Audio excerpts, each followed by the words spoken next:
Jadi ada cara-caranya. Tapi tujuannya sebenarnya sama.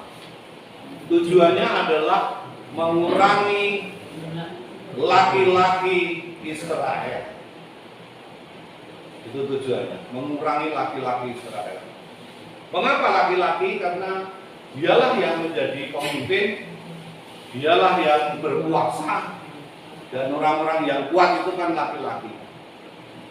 Tentu ya kita harus tahu bahwa pada masa itu budayanya adalah paternalistis. Tapi kasus sebenarnya kenapa bukannya perempuan yang dibunuh ya?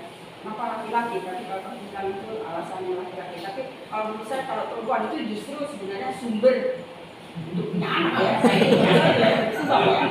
Laki-laki iya, jadi itu sih balik ya.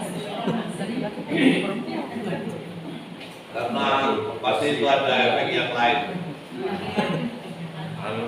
Yang jelas itu yang kuat, yang bisa berkuasa, kekuasaan apalagi zaman itu dikaitkan dengan perang. Yang perang itu pada umumnya adalah laki-laki, jarang yang perang itu perempuan, kecuali Sri Kandi. Bagaimana kalau yang nikah campur, Romo? Misalnya laki-lakinya Mesir, perempuannya Ibrahim, atau sebaliknya, gimana, Romo? Itu sangat jarang. Pada waktu itu sangat jarang.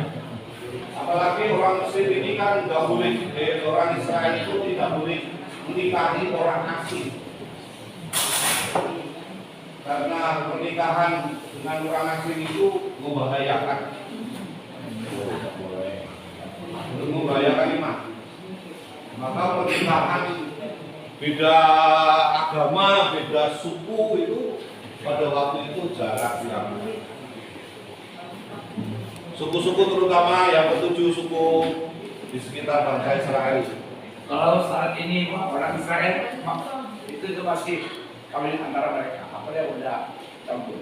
Enggak lah kalau sekarang. Nanti di dalam perjanjian lama terlebih kita sudah melihat bahwa mereka itu tidak sekuat, pikirannya tidak seperti di dalam perjanjian lama.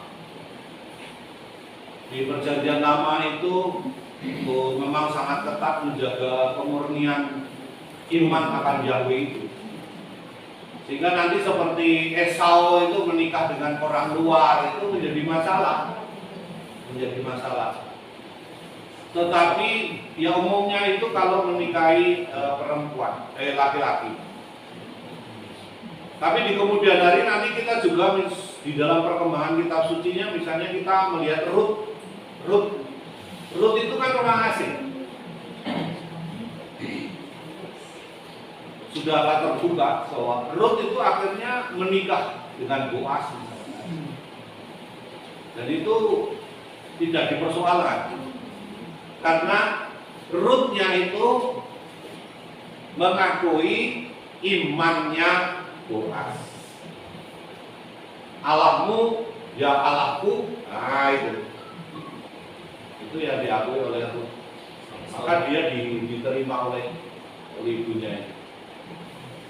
Dan yang sangat hebat itu dimasukkan di dalam silsilahnya Tuhan Yesus. Rut itu dimasukkan di dalam silsilahnya Tuhan Yesus. Jadi kalau kita lihat itu ada orang asing sebenarnya di dalam silsilah Yesus itu yang masuk. Itu sangat luar biasa itu ya. Injil Lukas. Tentu ya pengaruh dari mungkin Paulus.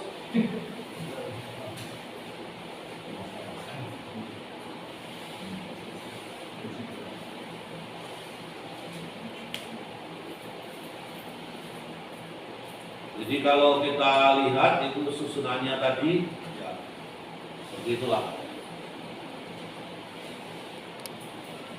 Kalau diperinci lagi itu akan menjadi seperti ini. Pendahuluan daftar orang-orang yang datang ke Mesir tadi, Ruben dan sebagainya bapaknya itu. Lalu 5b sampai 6 itu kematian Yusuf. Ayat 7 itu pertumbuhan bangsa Israel. Ayat 8 sampai 14 itu raja baru dan strateginya. Ayat 15 sampai 22 ya strategi baru raja dan reaksi bidan-bidan. Yang menarik itu padahal bidan-bidan ini kan orang luar ya. Tetapi kenapa dia sudah sampai pada pemikirannya yang sangat luar biasa ya. Tidak mengikuti apa yang menjadi perintah raja, tetapi dengan strateginya membantu menyelamatkan perang Israel. Dimasukkan di situ kata-kata yang menurut saya menarik. Mereka itu meskipun orang luar tetapi takut akan Allah. Nah, itu ya bagus itu. Kalau bidan-bidan sekarang saya nggak tahu itu kalau dikasih duit berani menggugurkan saja itu berani. Ini biro. Lalu ya pastor, lalu bidan-bidan itu dikasih upah ya, seolah-olah ya oleh Yesus Ya, Tuhan ya, oleh Allah. untuk berumah tangga. Maksudnya rumah tangga dengan orang-orang Israel ya. Ya itu yang saya tidak tahu Suster. Tapi bahwa mereka mendapatkan berkat akhirnya bisa menikah misalnya kan. Nah itu kan suatu berkat yang mau ditunjukkan bahwa rupanya apa. Tetapi bahwa orang yang takut akan Allah itu ternyata mendapatkan berkat. Sekalipun itu bukan orang Israel. Dan kita nanti akan tahu bahwa ternyata Allah itu menggunakan orang-orang di luar orang Israel untuk menyelamatkan. Misalnya itu nanti kita ketemu dengan Raja Kores dan Darius. Nah, itu sangat luar biasa. Bagaimana menggunakan tangan Kores yang kafir itu untuk membuatkan rumah ibadat. Wah, itu kan hebat sekali.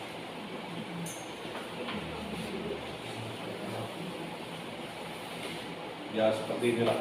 Jadi ya itu kan membuka wawasan baru ya untuk kita, tapi ya saya kira sudah ada zaman dulu bahwa di luar kita itu, di luar keselamatan kita itu ternyata juga ada orang-orang yang baik. Itu harus diyakini. Jadi yang baik itu bukan hanya kita, yang benar itu bukan hanya kita, tetapi di luar kita itu juga ada orang-orang yang benar dan baik.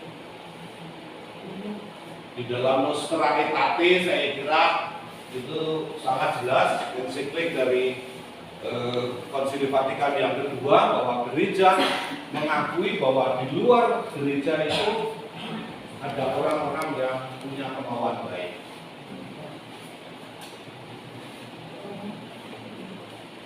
Bangsa-bangsa kafir itu termasuk Mesir sudah beberapa kali terjadi Tuhan